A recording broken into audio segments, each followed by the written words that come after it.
वंदे वंदे वंदे। आज इतनी बड़ी संख्या में आप लोग यहाँ पर आए, इसके लिए मैं आप सभी का धन्यवाद देता हूँ। हमारे संगठन के राष्ट्रीय महासचिव श्री ठाकुर शिवम सिंह जी लगातार कई महीनों से लगे हुए हैं, घर घर जा करके लोगों को जोड़ने और जगाने का काम कर रहे हैं।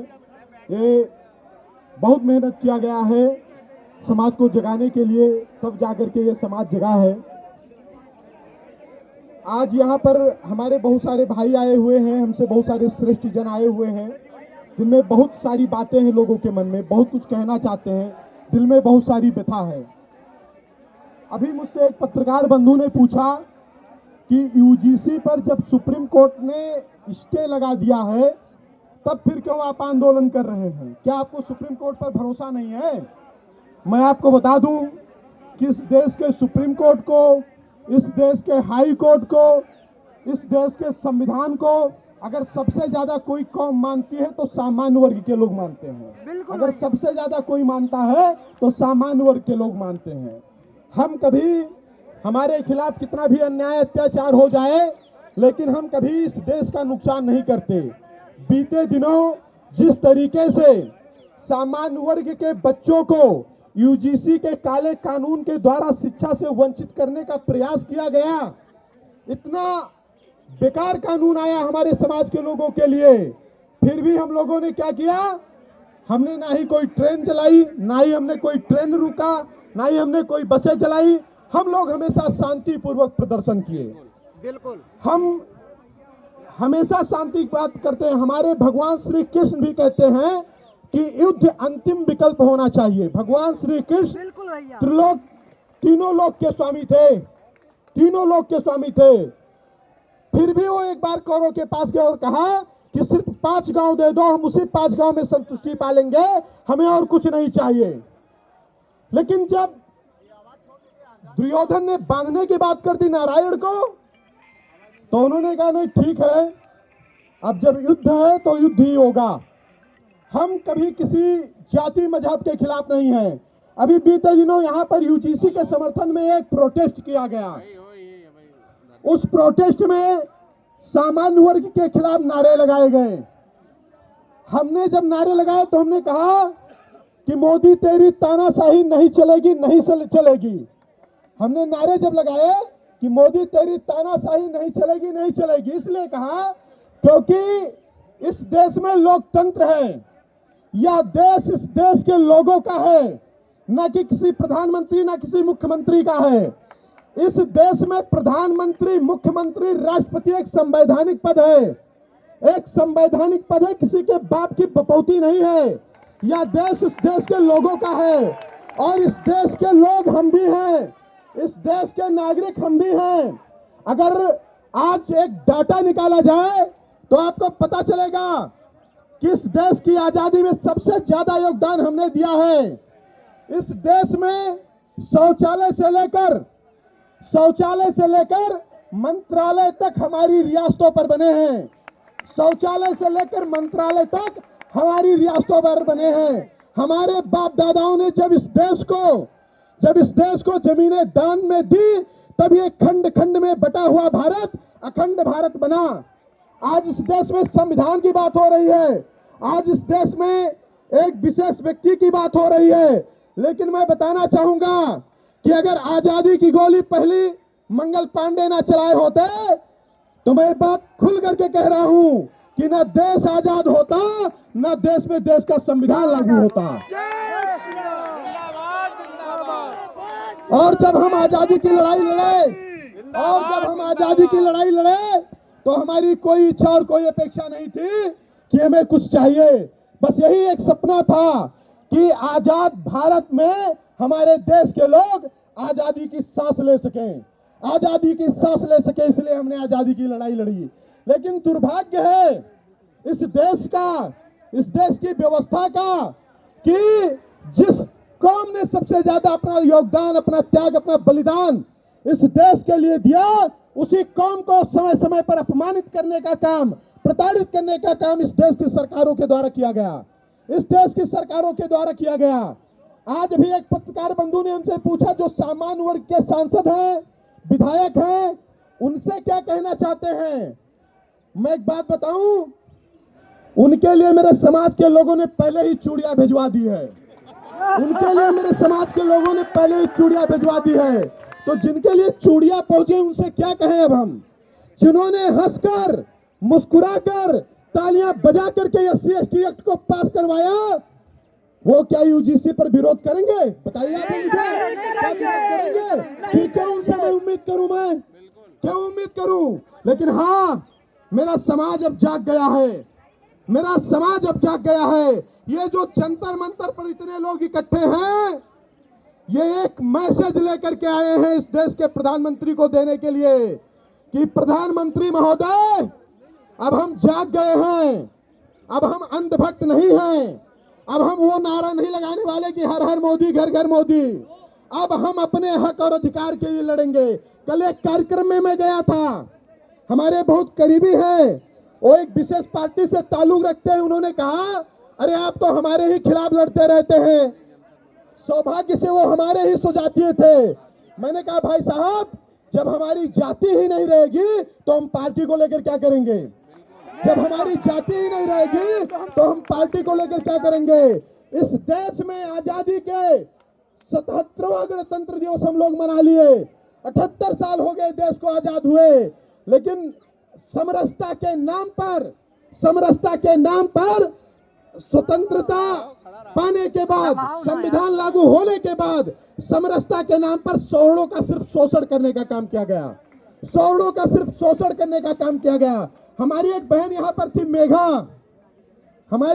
मेघा। अभी कुछ दिन पहले यहाँ पर एक नारा लगवाया गया था, ब्राह्मणवाद की कब्र खुदेगी JNU के धरती पर।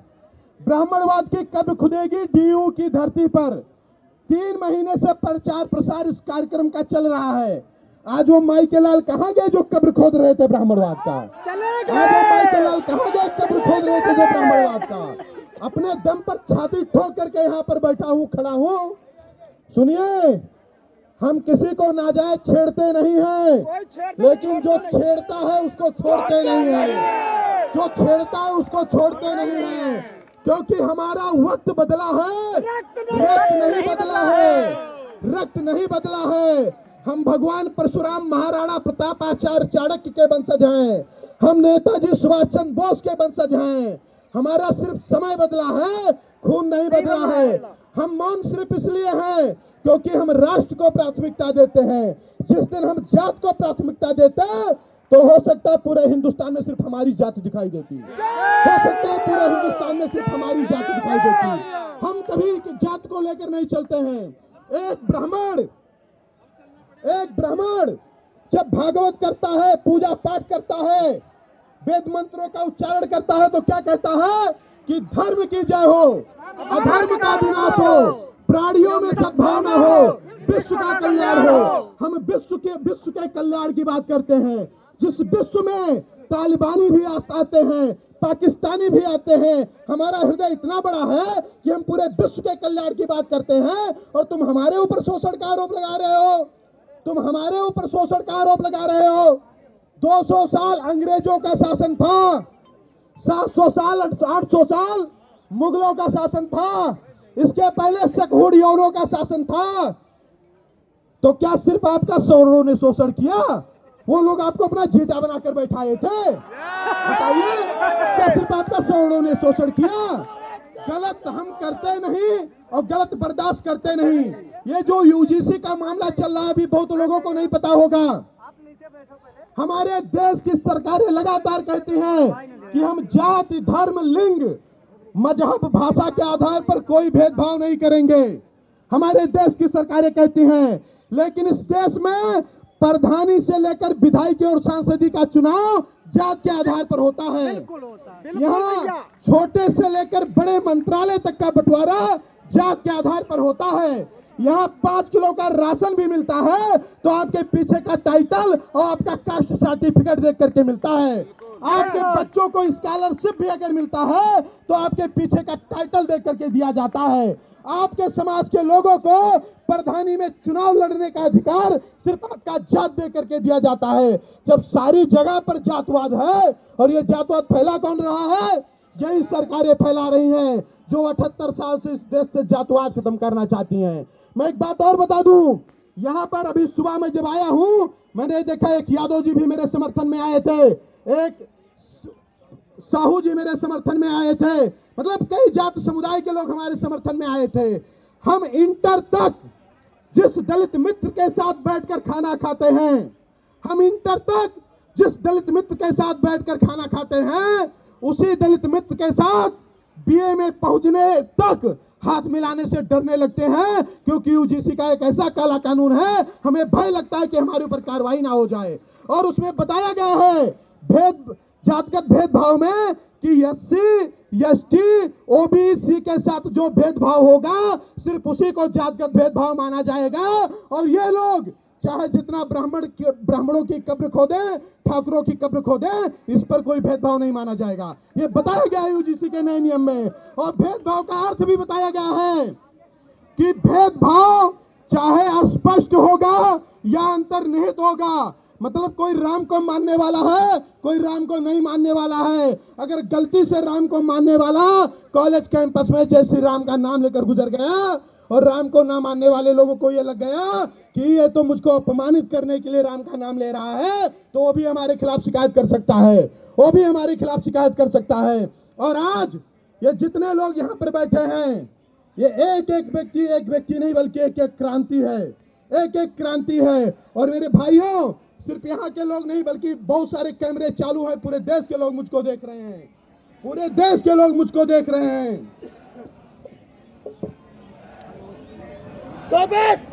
जिंदाबाद जिंदाबाद। पूरे देश के लोग मुझको देख रहे हैं। तो मैं सबसे इतना बताना चाहता हूं कि हमारे बाप दादाओं ने इन राजनीतिक पार्टियों के झंडे डंडे ढोए, हमारे बाप दादाओं ने इन राजनीतिक पार्टियों के झंडे डंडे ढोए, हमने भी इनके राजनीतिक पार्टियों के झंडे डंडे ढोए। लेकिन हमको क्या मिला? आरक्षण मिला। हमको क्या मिला? एससी एसटी एक्ट का काला कानून मिला। हमको क्या मिला? यूजीसी का काला कानून मिला। तो मेरे भाइयों, अब इन राजनीतिक पार्टियों के झंडे फेंक करके सौर आर्मी के झंडे को अपने हाथों में उठा लीजिए, सौर आर्मी के झंडे को अपने हाथों में उठा लीजिए। और एक बात मैं फिर कहना चाहता हूं, आज एक बड़ा बवंडर चल रहा है पूरे देश में सवर्णों की एकता का, और इसमें भी बहुत सारे संगठन, बहुत सारे लोग लगे हैं कि इसको कैसे भी भुनाया जाए, कैसे भी करके आगे आया जाए, कैसे भी करके नेता बना जाए। तो मैं एक बात आप लोगों से बताना चाहता हूं, आप पहले उस लोगों का संघर्ष देखिए कि कौन कितने दिन से संघर्ष आपके लिए कर रहा है, कौन कितने दिन से संघर्ष कर रहा है। मुझे किसी पद की लालसा नहीं है। आज ये सारे काले कानून खत्म हो जाएं, कल मैं अपने राष्ट्रीय अध्यक्ष के पद से इस्तीफा दे दूंगा। आज ये सारे काले कानून खत्म हो जाएं, कल मैं अपने पद से इस्तीफा दे दूंगा। आज बवंडर चला है, होड़ मची हुई है श्रेय लेने की, बहुत सारे लोग आगे आ रहे हैं, हमको श्रेय मिल जाए, हमको श्रेय मिल जाए। सवर्ण आर्मी कभी श्रेय के लिए नहीं बल्कि समाज के लिए संघर्ष करती है। सवर्ण आर्मी कभी श्रेय के लिए नहीं बल्कि समाज के लिए संघर्ष करती है। जब बहराइच की मिट्टी से हम निकले थे साइकिल से, तो हमको नहीं पता था कि हम इस लड़ाई को यहां तक लेकर जा पाएंगे, हमको नहीं पता था कि इस लड़ाई को लेकर हम यहां तक जा पाएंगे। लेकिन हमारा निस्वार्थ संघर्ष, हमारी ईमानदारी, हमारी मेहनत आज हमको यहां तक लेकर के आई है। तो भाइयों, आज बहुत सारे ऐसे लोग घूम रहे, सोच समझ करके विश्वास करना। मुझे इस बात का भय नहीं कि कोई दूसरा नेता बन जाएगा, कोई दूसरा चुनाव लड़ जाएगा। मुझे बस इस बात का भय है कि समाज के नाम पर षड्यंत्र करके समाज को कोई लूट ना ले जाए, समाज को कोई लूट ना ले जाए।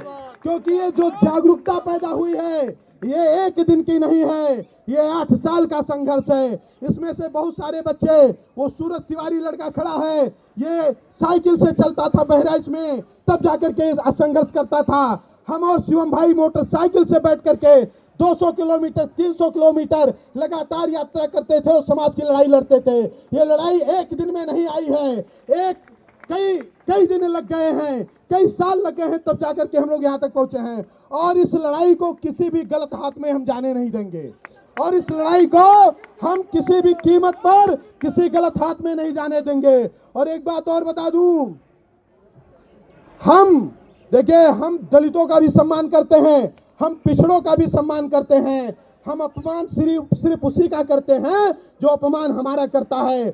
जो ब्राह्मणवाद की कब्र खोदने की बात करेगा, मैं उसकी कब्र खोदने की बात करूंगा। जो सवर्णों की बहन बेटियों माताओं को गाली देने का काम करेगा, गाली देना तो हमारे संस्कार नहीं है, लेकिन उसके हाथ पैर को मैं तोड़ने का काम करूंगा। हाथ पैर को मैं तोड़ने का काम करूंगा। कारण क्या है? हमारा मौन ही हमारे मृत्यु का कारण बन जा रहा है। जब हमारे समाज को गालियां दी जाती हैं तो हमारे लोग कहते हैं, अरे रहने दो, ये तो छोटे लोग हैं, ये इनकी नीच मानसिकता है, इनको देने दो, हम लोग ऊंची सोच के हैं, हमें कुछ नहीं कहना है। यही कह कह करके आज इनका इतना मनोबल बढ़ गया कि एक तथाकथित IAS अधिकारी कह रहा है कि इनकी बहन बेटियां हमारे साथ सोएं या हमारे साथ शादियां करें। इनकी बहन बेटियां हमारे साथ सोएं या शादियां करें, इतना इनका मनोबल बढ़ गया है। सहनशीलता की भी एक सीमा होती है, सहनशीलता की भी एक सीमा होती है, और जो सीमा क्रॉस कर जाए वो सहनशीलता नहीं बल्कि कायरता होती है। वो सहनशीलता नहीं बल्कि कायरता होती है। और मैं एक बात और बताना चाहता हूं, यहाँ पर जितने लोग खड़े हैं, बाबन ठाकुर, लाला बनिया भूमियार, शेख सैयद खान पठान, खत्री अरोड़ा, जितने भी लोग यहाँ पर खड़े हैं, अपने बाप दादाओं की वीरता गा गा करके अपनी कायरता को मत छुपाइए। अपने बाप दादाओं की वीरता गा गा करके अपनी कायरता को मत छुपाइए। अगर आप महाराणा प्रताप के वंशज हैं तो ये समय है स्वयं महाराणा प्रताप बन जाइए। अगर परशुराम के वंशज हैं तो ये समय है स्वयं परशुराम बन जाइए। अगर आचार्य चाणक्य सुभाष चंद्र बोस के वंशज हैं तो ये समय है सुभाष चंद्र बोस बन जाइए। सही कह रहा हूँ, गलत कह रहा हूँ? गलत कह रहा हूँ। और समाज में जितने संगठन चल रहे हैं, मैं उन सभी लोगों से कहना चाहता हूँ कि हमारे संगठन बेशक अलग हो सकते हैं, लेकिन हमारे मिशन एक हैं। हमारे संगठन अलग हो सकते हैं, लेकिन हमारे मिशन एक हैं। ये लाल टोपी लगाए नीरज सिंह जी बहुत पुराने साथी हैं, संघर्ष कर रहे हैं। हम 2020 में नीरज भाई से मिले थे, और ये एक ऐसे व्यक्ति हैं जिनको श्रेय उरेय का मतलब नहीं है। ये लोग सोशल मीडिया पर लगातार लिखते रहे, मैं जानता हूँ। जब मैंने आरक्षण मुर्दाबाद लिख रहा था, तब से ये लोग, हो सकता है उससे पहले से आरक्षण मुर्दाबाद ये लोग लिख रहे हैं। ऐसे अनगिनत साथी हैं, रविंद्र जठेरी, बहुत लोगों ने इसको पल्लवित और पोषित करने का काम किया है। इस मंच से बेशक सर्वेश पांडे बोल रहे हैं, इस मंच से बेशक सर्वेश पांडे बोल रहे हैं, लेकिन ये आवाज गांव के निचले पायदान पर बैठे एक स्वर्ण की आवाज है जो सर्वेश पांडे के मुंह से निकल रही है। सर्वेश पांडे के मुंह से निकल रही है। हमारे समाज के उन बेबस लाचार कर्मचारियों अधिकारियों की भी ये आवाज है जो नौकरी में रह करके बेचारे बोल नहीं सकते। ये उनकी भी आवाज है जो सर्वेश पांडे के मुंह से निकल रही है। ये उन माताओं की आवाज है जिनका बच्चा पढ़ रहा है। ये उन बहनों की आवाज है जिनका भाई पढ़ रहा है, आगे बढ़ रहा है। ये पूरे सामान्य वर्ग की आवाज है, ये किसी एक व्यक्ति विशेष की आवाज नहीं है। और सुनिए, ये तो हमने अभी टेलर दिखाया है, ये तो हमने अभी टेलर दिखाया है, ये तो अभी हमने टेलर दिखाया है, मूवी नहीं रिलीज की है। अभी एक पत्रकार महोदय पूछ रहे थे आपकी आगे की रणनीति क्या है। मैंने कहा नीतियां हमेशा गुप्त रहती हैं। चाणक्य ने भी बताया है ये बात। आज हम रणनीति शेयर कर देंगे, पता चला पूरा मामला ही फ्लॉप कर देंगे। रणनीति शेयर नहीं करेंगे, बस आपका आह्वान करते रहेंगे। आप लोग तैयार रहिएगा, मजबूती से खड़े रहिएगा। मैं अपनी बात को विराम देने से पहले सिर्फ एक बात कहना चाहूंगा कि वक्त कम है, जितना दम है लगा दो। वक्त कम है, वक्त कम है, जितना दम है लगा दो। कुछ लोगों को मैं जगा रहा हूं, कुछ लोगों को तुम जगा दो, कुछ लोगों को तुम जगा दो, कुछ लोगों को तुम जगा दो, कुछ लोगों को तुम जगा दो। और मेरे भाइयों, जंग में कागजी अफराद से क्या होता है? जंग में कागजी अफराद से क्या होता है? हिम्मतें लड़ती हैं तादाद से क्या होता है? हिम्मतें लड़ती हैं तादाद से क्या होता है?